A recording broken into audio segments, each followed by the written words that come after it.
Welcome to Discovering. I'm in Germfask at Northland Outfitters, hanging out with Benny, the beard fisher. We just thought one of these trolls would be so cool in the UP. Just thought it was like the perfect setting for one. And we take the ultimate Trillium tour. So sit back and relax. It's Monday night and it's time for Upper Michigan's very own Discovering. The secret streams that flow beneath the cliffs of colored stone. Forest thick and healthy with birch and pine and oak. Surrounded by the greatest lakes this world has ever known. The black bear's awesome presence as he roams the hills and fields. Call of the timber wolf, the loon's lonesome trill. The eagle soaring high above, the trout lies deep and still. These are what I treasure, the only way I measure feelings that I have for this fine land. There is so much to discover when you're a long-time lover of northern Michigan.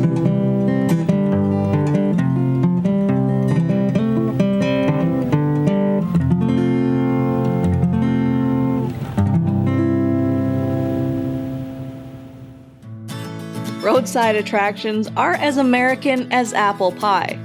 When long-distance car travel became a possibility and American family road trips were born in the 20s and 30s, creative entrepreneurs across the country began building attractions to, well, attract those new travelers to their businesses and towns. There are 4,000 cars that pass by Northland every day. I feel like getting a small percentage of those people here to see such an attraction would be great for us. You may have passed by your fair share of them here in the UP, like Da Upers Tourist Trap, Lake and Inland, the Mystery Spot, and a giant measuring stick in the Keweenaw, just to name a few. Now we have one more, a 30-foot long, 14-foot tall, out-of-place troll. Only in the thought that trolls live below the bridge. But Benny the Beard Fisher, he's quite at home here in the UP, perched along the bank of the Manistique River, gazing into the water as he patiently awaits an unsuspecting fish or kayaker. So this is a work by Thomas Dambo. He's a renowned artist all around the world. He has these trolls in 17 countries. If you didn't know Benny was here, you'd drive right by him. He's hidden inside the campground at Northland Outfitters on M77 in Germfask, owned and operated by Doree and Levi Brady, who moved here from Denver, Colorado. Quick story how we got here is it was just our dream to own a campground, and found this one over the internet. Did a little turn and burn trip, flew into Chicago, came and visited the campground for 2 hours, and that was it. One river trip and we were sold. The couple bought Northland Outfitters in April of 22 with ideas to expand the business, but a giant wooden troll wasn't the original plan. We had never seen one in person, but there's one in Breckenridge, so we knew of him. But we really didn't know much. Honestly, I just wrote a letter and I didn't expect it to spiral into this, but here we are. Yeah, I remember the day that Doree showed me when we were in Colorado and showed me Isaac Hartstone, and it was all over the news in Denver. Started following him online and looking at all the other ones, and I think one of our favorites is Hector the Protector. He's like a lighthouse. We just thought one of these trolls would be so cool in the UP. Just thought it was like the perfect setting for one. And so it spiraled into us doing it here and using our open SBA loan that was initially for snowmobile and ATV rentals. And our banker was very neat. She flew from Georgia to Florida with her underwriter to see a troll in person and came back and convinced her team to let us do it. With funding in place, the couple got the permits they needed to construct Benny alongside the river and keep him from floating away. You're gonna have to come back in the spring when it floods, because he's gonna be out of the water and the water is just gonna be surrounding him. Just weeks before Benny was built, we got permitted to put all this, to raise this by 2 feet or so. 2 feet, because all this height was not here. And Benny's pretty solid. so he should stay put here during high water years. The story of the troll is that Thomas Dambo is doing 10 of these across the country. The storyline is Way of the Bird King. The main character troll that comes from Denmark, he's told he has to follow the birdhouses, and he meets other trolls along the way that have little nuggets of advice because he's trying to figure out what's polluting the water. The artist Thomas Dambo and his team built Benny last summer. Thomas and his team of 11 all came, they're international, so they came from all over the world. Lots of family and friends flew in. And then we gathered all the material up locally. So, he said it was one of the most recycled wood trolls that he had built. Benny is constructed mostly out of cedar and maple. His whole beard was donated by one of our friends that was doing some clearing on his property. We got some big donations from Timber Products and Unising, and Levi took Thomas down some back roads and such and found some really sweet Amish folks that had mills, and they donated a lot of the cedar. And it really became, a big group effort. They were here for 11 days. It took 8 days to build him, though. The head, the feet, and the hands were built in Denmark, and they were shipped over. The artist drew his inspiration from the landscape and some help from Levi and Doree, who worked up the courage to ask for Benny to be a nice troll, not the scary child-eating trolls of Danish folklore. After the first day we met him, he woke up and he's like, I came up with the pose. And then he just kind of got down underneath the awning in front of the store, got into Benny's pose and grabbed Doree's scarf and kind of, hung it off the edge of the deck and then said, take a picture. And that's kind of what happened. And then when he was out here building him, he's out here laying on the ground and kind of twisting differently and taking more pictures of himself. I don't think we could have got a better pose. You put the large commission down, half of it gets, sent over to him, and then you find out what you get afterwards. We were biting our fingernails for sure. Because it was supposed to be artist-free expression. But we're we'd really like one that looks more like a man with a beard. I love his face. Yeah, his face is really special. I think we got lucky. Big Ben looks like he comes with some big upkeep. So we use natural, a varnish, and we got some that was UV protectant to keep them looking pretty young. We want them to last. Some of them I don't think get treated and they start to age pretty quick. And so we have permission also from Thomas to replace some pieces as they fall off or get bad. So we'll keep them fresh as long as we can. Yeah. But the structure of him is made of cedar, so I think that he's going to stand up pretty good to the test of time. Northland has transformed quite a bit in the last year. We've added 4 more cabins, so now we have a total of 8, and we've renovated the old ones. Outfitted really cute with lots of fun antiques and cute stuff to look at. Another bathhouse. So everybody is now very conveniently located to a bathhouse, about 20-second walk from any site. So really not a bad seat in the house anymore. We also have a store, so lots of merch and lots of gear, Northland gear. So. In addition to the cabins, the campground features RV and tent sites. I stayed the night in one of the riverside cabins during my work travels, and it was as cozy and relaxing as it looks.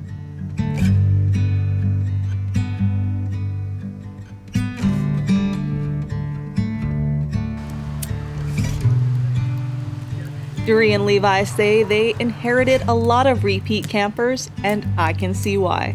I think the most joyous part is probably the feedback that we get from our campers.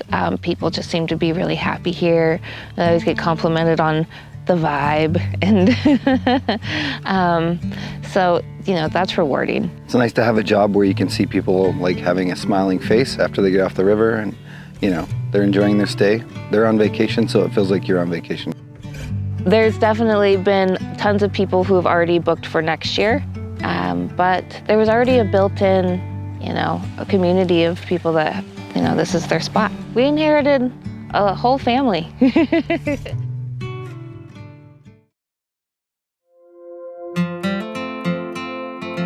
In the morning, I had coffee with Benny and stretched my legs along the new boardwalk they built.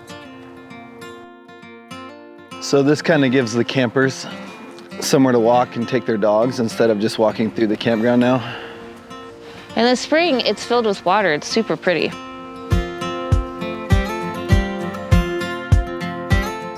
Added some of Thomas Dambo's birdhouses that they made. It's all wonky because you got to avoid the tree roots and stuff with the auger. And so that was a real difficult task to try to get through all the muck and avoid the roots. It's kind of trolly, right? I think the main focal point of Northland Outfitters is that it's a canoe and kayak livery. So we service 100 miles of the Manistique River and parts of the Fox. Yeah, we've got about 100 boats. Single kayaks, double kayaks, canoes. Got you covered. Lots of fun day trips. I think the most popular one is what we've coined the troll stroll. It's a 2.5-hour trip where we drive you upstream and then you float back down to us and you pass Benny along the way. I think parents sometimes keep it a secret from their kids, and then they come around the corner and they kind of lose their mind a bit. And they screaming and hollering.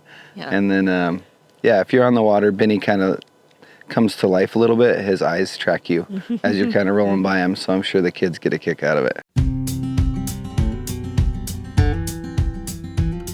While I was there, I also paddled the troll stroll and kayaked the 10-mile stretch of the Manistique River from the 10 Curves road access back to the campground. It's advertised as a 2.5-hour trip, but I think it took us longer as I filmed and took in the sights.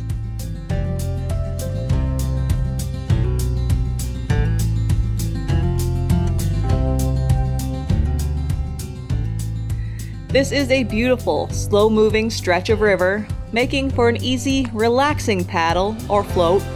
This was in the fall and the water level was pretty low. The river is wide and the water is crystal clear. There is one little portage around a dam. And there is one spot where the river goes around an island and you can take the easy way or the hard way. I took the easy way.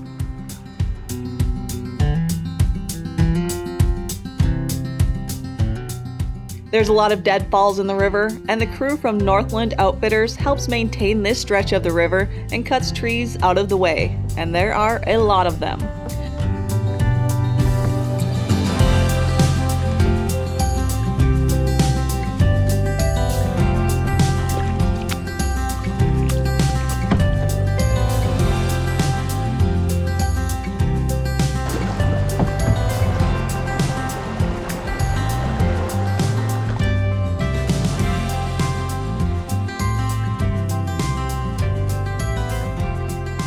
And as you paddle past Benny, he really does come to life as his eyes follow you down the river.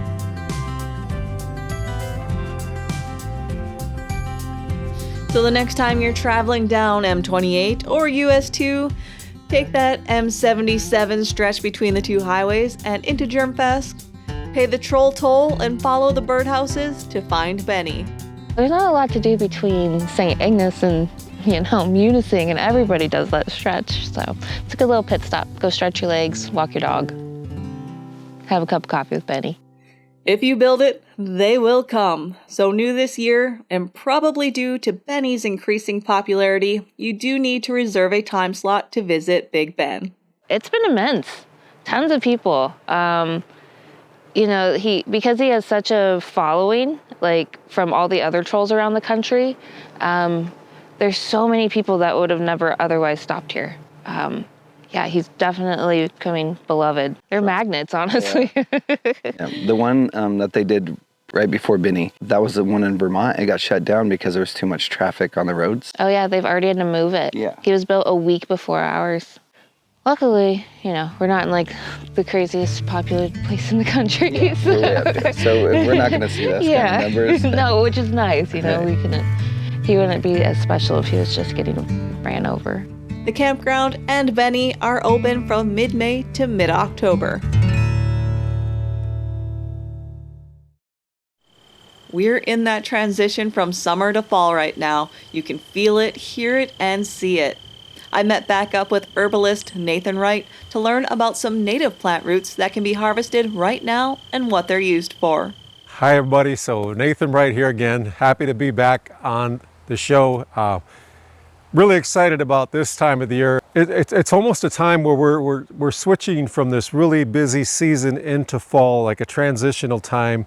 And there's a lot of different things that we can take and forage right now that will be beneficial to us. And one of those things that we can utilize, or as Indigenous people that we did utilize, was sarsaparilla, wild sarsaparilla root. You could use it to make root beer, you can make a drink out of it, but one of the most beneficial things I find with it is that it helps out with stress.